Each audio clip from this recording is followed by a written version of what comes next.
Alright. Naya Midrange.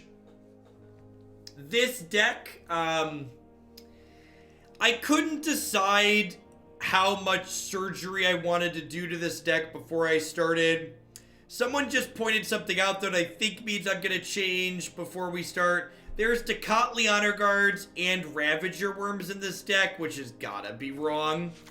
One other thing I'm not super certain on is because we have these light up the stages in this build, which this draw to effect is a lot worse in a world where you have a lot of expensive spells in your deck. So I think we're gonna cut the Decathlon since I have these worms. And I'm gonna go up a Cindervine. And I'm gonna go up something else over here. Probably Spyglass. These are the two cards that give us the most leg against X's. I think playing a couple more lands in here is probably a good idea. A couple more ramp cards, sorry, not lands, is probably a good idea. I'm gonna go up to at least 3 and I'm gonna trim 1 light up the stage. And see how this goes. More ramp with the beefy curve is generally a good idea.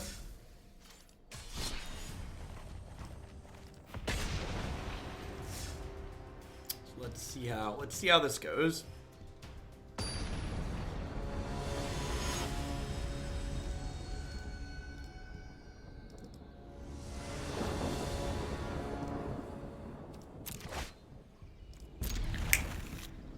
Things we're here to do. Turn 1 Llanowar Elves.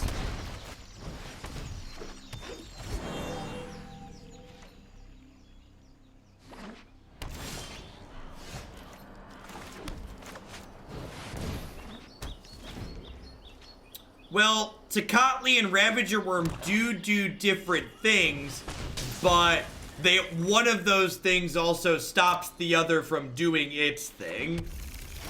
That's why you probably shouldn't play them together. This is a matchup where Growl Spellbreaker tends to be pretty bad in my experience. Growl Spellbreaker is both a 3/3 and a 4/4, gets quickly outclassed on the ground.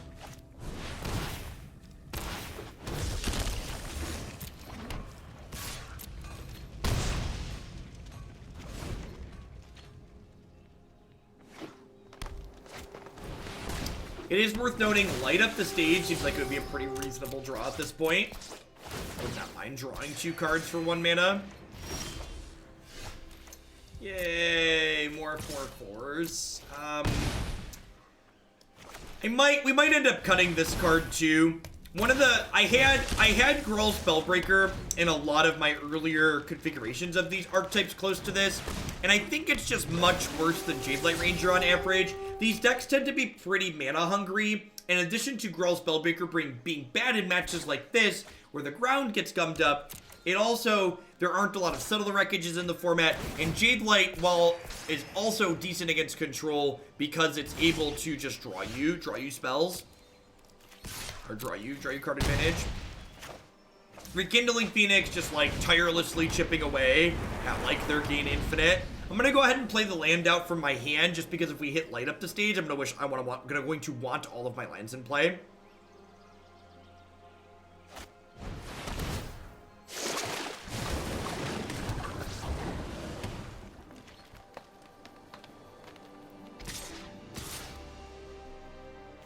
Seems kind of aggressive. Like trading a Jadelight for 4 points of damage. We've got him down to 20. Got him on the ropes, chat. They're down to 20.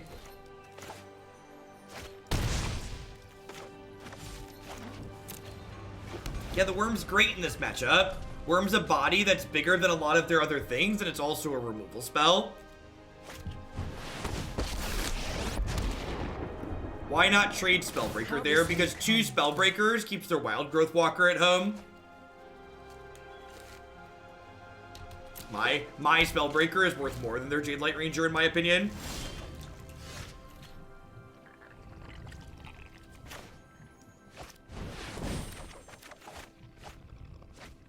I hate everything, everything. Do do do do do. Do do do do do do do do do do do.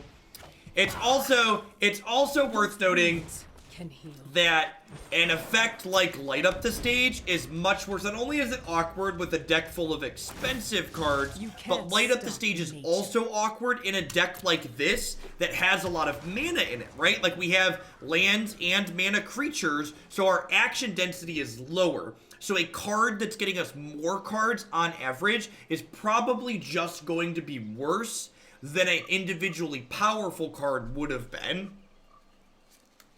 So, like, imagine there if that Light Up the Stage had just been, you know, a Hellkite or a Ravager Wurm or something like that.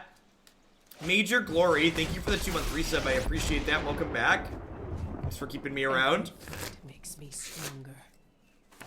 It's also not guaranteed easiest for Trigger Spectacle. Agree with that. This is an aggressive use of Vivien.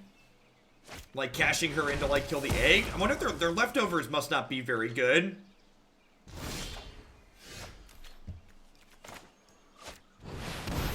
I'm gonna go ahead and give this a +1/+1 counter. And then I can activate this to kill the Vivien, which is nice. Yeah, the Amulet deck was really clunky. The Team of Reclamation decks I've played so far this season have not felt impressive. That one felt super clunky compared to the others.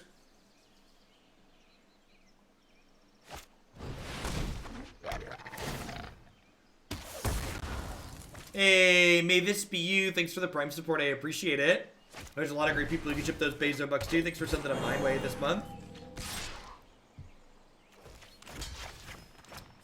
I think I just have to take this hit here because if I block with this, they then get to start attacking with this, which is not ideal for me. And I want to keep attacking with Rekindling Phoenix for now, because I do have them on a 3-turn clock, you know, like assuming no other Explore creatures, he says, as they cast Fine Finality.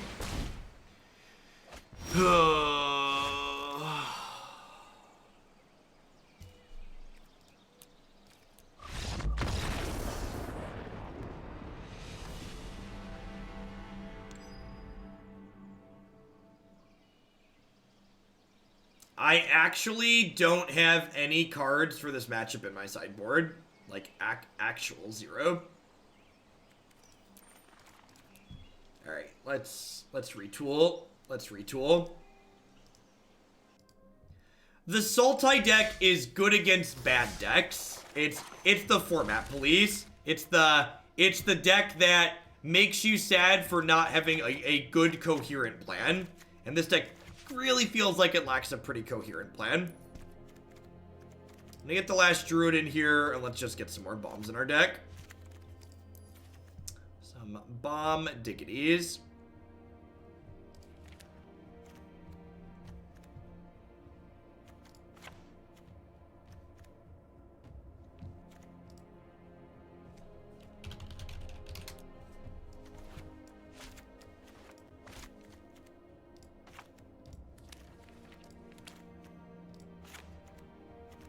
Yeah, we're playing Teamer, what's it called tomorrow? Teamer Climb?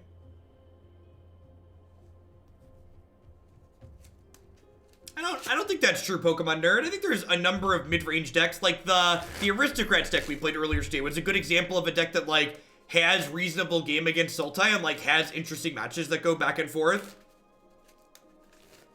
Yeah, cutting Rhythm to the board's probably reasonable. I've been kind of medium on this card in general in the format.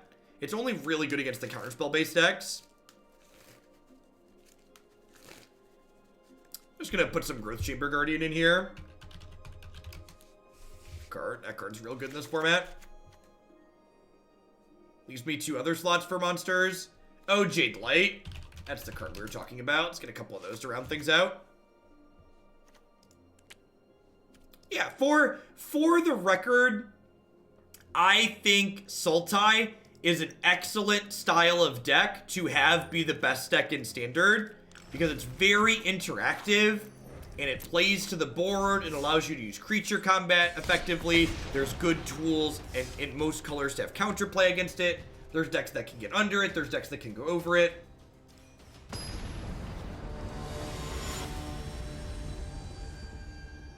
I did not register Spell Pierce in Temur Climb. I just don't think there's room.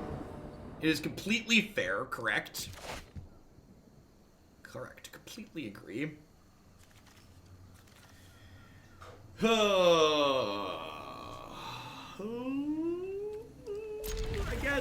I guess. What happened to my hair? I have children, so my hair is thinning because my children make my hair fall out.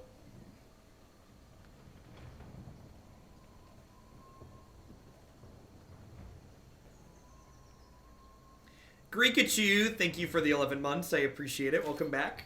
Thanks for keeping me around.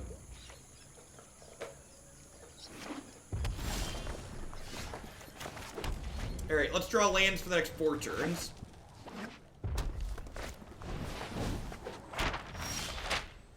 Alright, that's like a land that dies to Lightning Strike. Yeah, I think the Black White Angels deck is fine.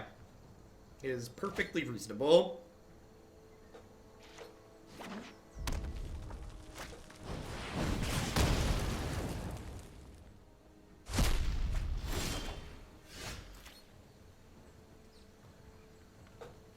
Which weekend will I play 4-color pot? I don't think I'm playing a Paper Modern tournament till May. I think the next 2 Nerd Rage events are Standard and then Legacy.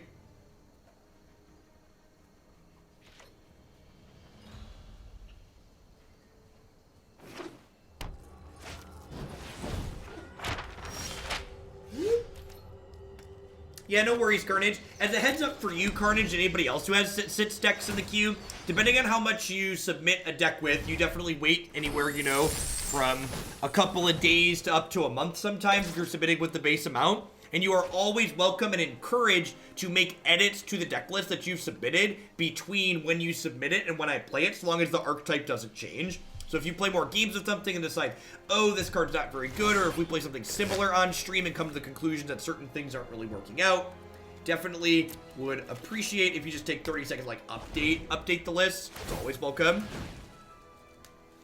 Yeah, we've tried a couple of Naya tokens, Deck Nublet. You can find them on my website, my YouTube channel.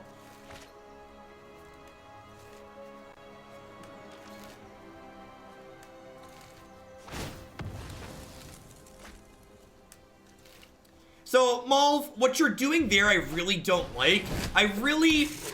Basically, whatever deck people hate losing to, there's always the where's the skill argument. Everything you've said goes out the window when you feel it necessary to prefix the where's the skill argument on there. Because, wham, red decks take no skill, they just turn for you. Nexus decks are boring and take no skill. Esper Control just kills all my stuff and takes no skill. Sultai just has all the cards and it takes no skill because they always have cards. Every deck in Magic gives you decisions and has sequencing choices to it. And writing off a deck you don't like as having no skill in it, I think is really lazy and does a disservice to, like, cards that deck is playing that, like, give you decisions to make with that deck. This is probably a little slow. I'm going to leave a couple of collisions in. They're probably a Hellkite deck.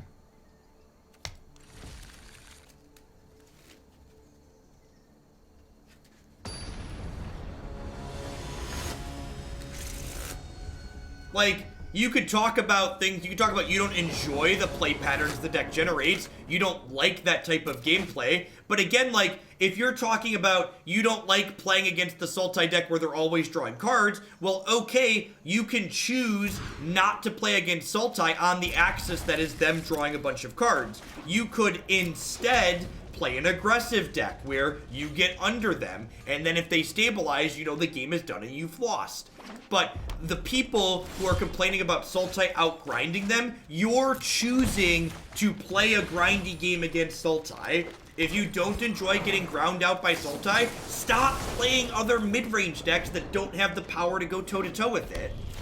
One of the biggest skills in Magic is deck selection, and choosing an appropriate deck that's competitive against the other decks in the format is very important. If you're playing a deck that just can't go toe-to-toe with Sultai as a mid-range deck, and you're choosing to play a mid-range deck that loses to the best mid-range deck, that's your decision. That's a choice that you've made. go way over the top of it with something like Esper or Jeskai, or go underneath it. If you're meeting it in the middle, that's a choice you're making.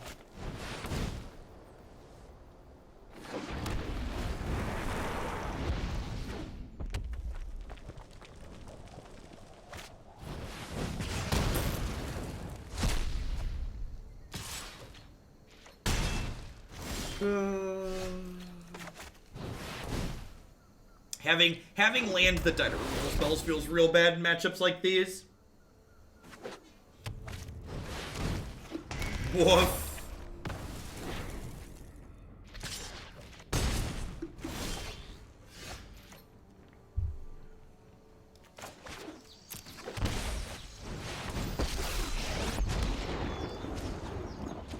Let's see if you meet my newest friend.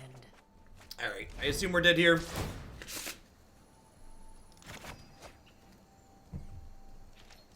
Yeah, looks like Jody Keith's deck from the Grand Prix.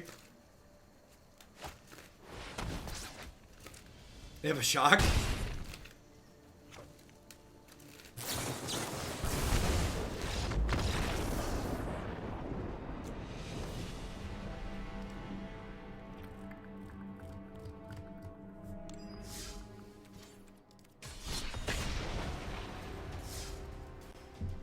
I agree, Skip Dash. I think there's a lot of... What I'm trying to say is that as a mid-range deck, Golgari is just too much above all the mid-range decks as you imply with your answer. No, that's not what I'm implying with my answer. In fact, I'd encourage you to go back and watch the Aristocrats deck we played this morning if you want to see a deck... If you want to see a deck that can go toe-to-toe with Sultai's card advantage. What you're doing is you're upset that your mid-range deck that sounds like is a bad deck can't go toe-to-toe with Sultai. If your mid-range deck can't go toe-to-toe with Sultai, it's probably just bad. And I get it, you probably like your bad deck, but don't say that there's no skill in the Sultai deck because it's better at being a mid-range deck than what you're doing.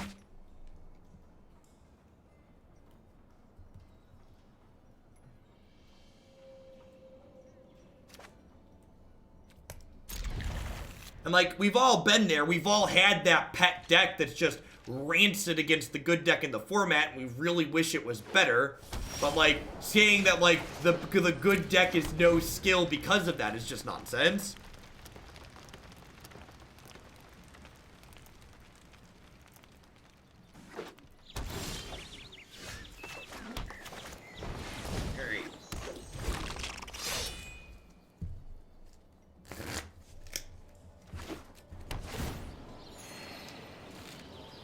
Hey, tune in stream. Thanks for the Prime support. I appreciate that. Welcome back.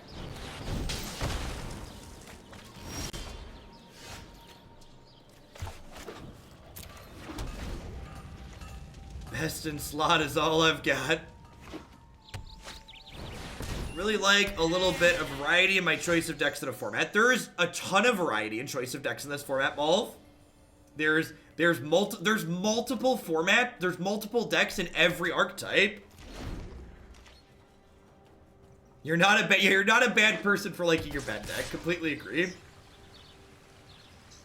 There are kills. Thank you for the brand new tier 1 sub. I appreciate it. Man, this is...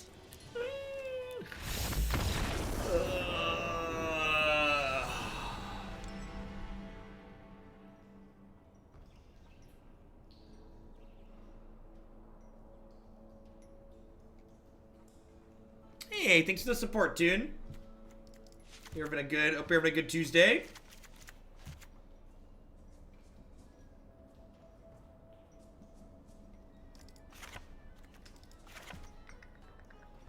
Hey, Broken Shard, thanks for the 2 months. I appreciate it. Welcome back. Anyone got any more of them land cards? Does my Discord have mods or only me and Christy? There are a handful of mods on the Discord. We don't really use the moderator powers on Discord too much because like people who are in there generally understand how things the expectations of things. If someone needs to be moderated on the subs Discord, I probably just ban them.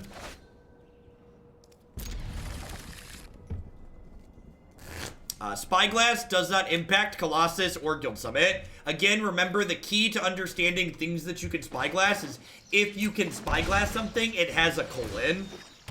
You can only Spyglass things with colons. And as I say that, it doesn't include mana abilities, so you can't Spyglass Llanowar Elves.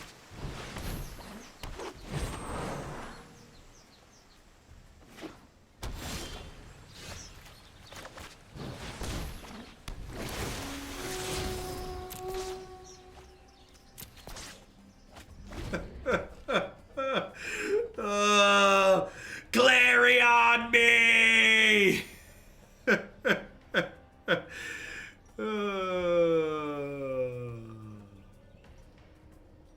Clarion, my wayward son, there'll be peace when you are gone. Lay your weary head to rest. Don't you cry no more.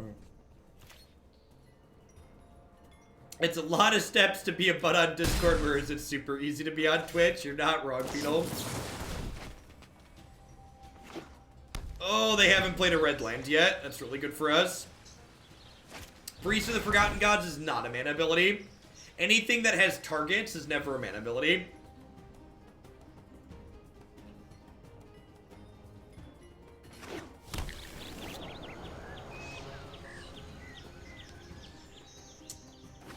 Look at Steamkin, and then understand that Spyglass will stop the parts of Steamkin that involve a colon, like I just said.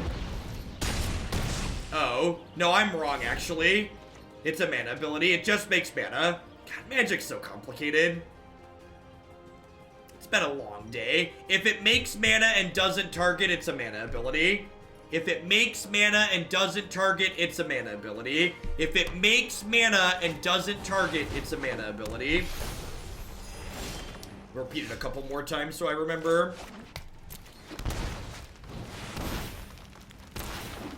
No, there are things that make mana that aren't mana abilities. And it's not a loyalty, but that's true. Loyalty abilities are... Oh, Magic. Oh. Can I just say how thankful I am that we have something to automate the rules engine of this game? Can I just... There's too many asterisks, chat. There's too many... But Jeff corner cases here. Loyalty abilities are never mana abilities, right? Like how the rules engine is impressive. Let's just leave it there. The rules engine is impressive. The rules engine that Arena executes is impressive.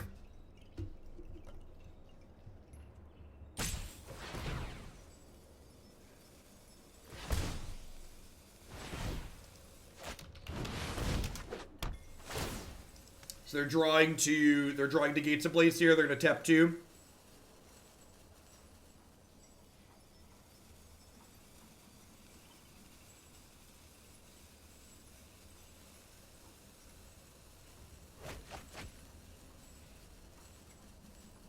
Or tap 3 and have an untapped land. Are you dead, Jet? If they root snare me, I'm done. Pie Guy, thanks for the 9 months. I appreciate it. Welcome back. Thanks for keeping me around. LED is a mana ability that can only be activated at instant speed, and that's not confusing at all. Not at all. It's the most natural thing I've ever heard of, Beetle.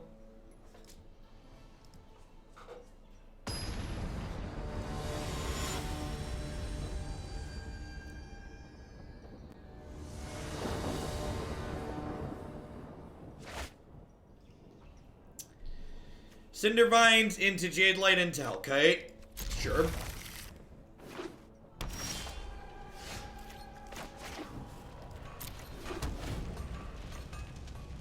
Basically, every base green deck in Standard should play Llanowar Elves. Bacchanation, checking in for the 5th month in a row. Thank you very much and welcome back. I appreciate it. Our curve here is like pretty decent. Vines into Jadelight into Rekindling Phoenix. Need to dig for lands here. What game? I'm so confused. What game? This is different than the other game we've been playing.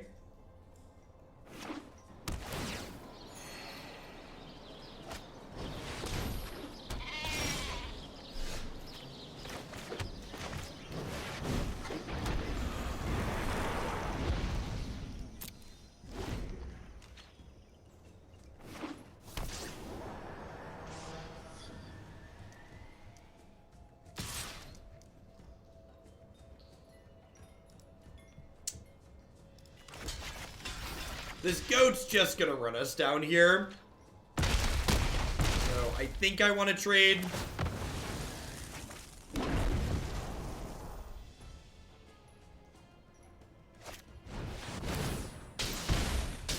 I don't think it was a crap attack. I think it was an attack where they had a way to, like, kill my Phoenix as a follow-up, and they were okay with the trade.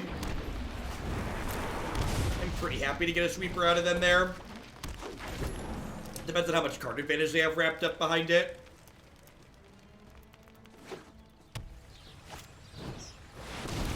Yep. He was gonna Hellkite and Smash next turn, I think. Just, like, hit them for 9.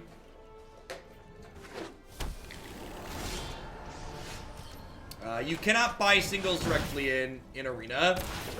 You buy booster packs, which gets you the cards from the packs, as well as wild cards, and wild cards lets you craft specific cards. In a roundabout way, you buy the cards you want, but it's not just buy single, give money, get single. They have a second sweeper here. Like second Clarion or Gates Ablaze. Yep.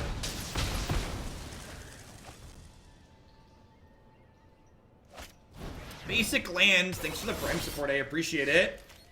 How much your deck costs depends on how many rares and mythics it contains. Sometimes restoration means retribution. More rares and mythics, the more expensive a deck is. 3-color decks, basic lands, thanks to the Prime. Basic decks, 3-color decks full of rare lands tend to be somewhere between $100 and $150. Alright, they're at 10. That's this. Yikes. Well, shoot. Maybe I was supposed to Cindervines kill the Gate Colossus last turn, so I could Vivien this. No one knows the wilds like I do.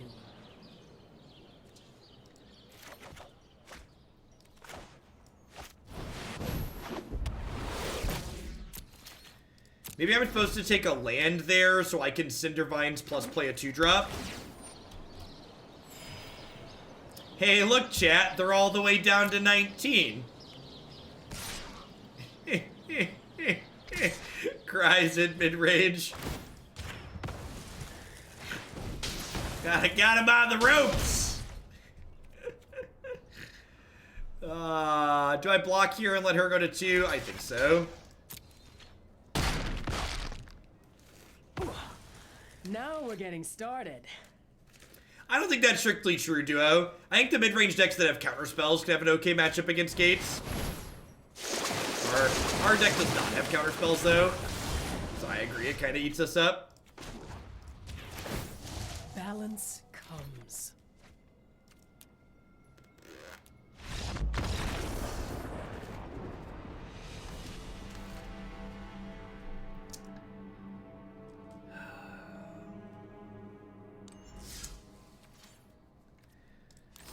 I'm gonna be done for the day. The last couple decks have been rough.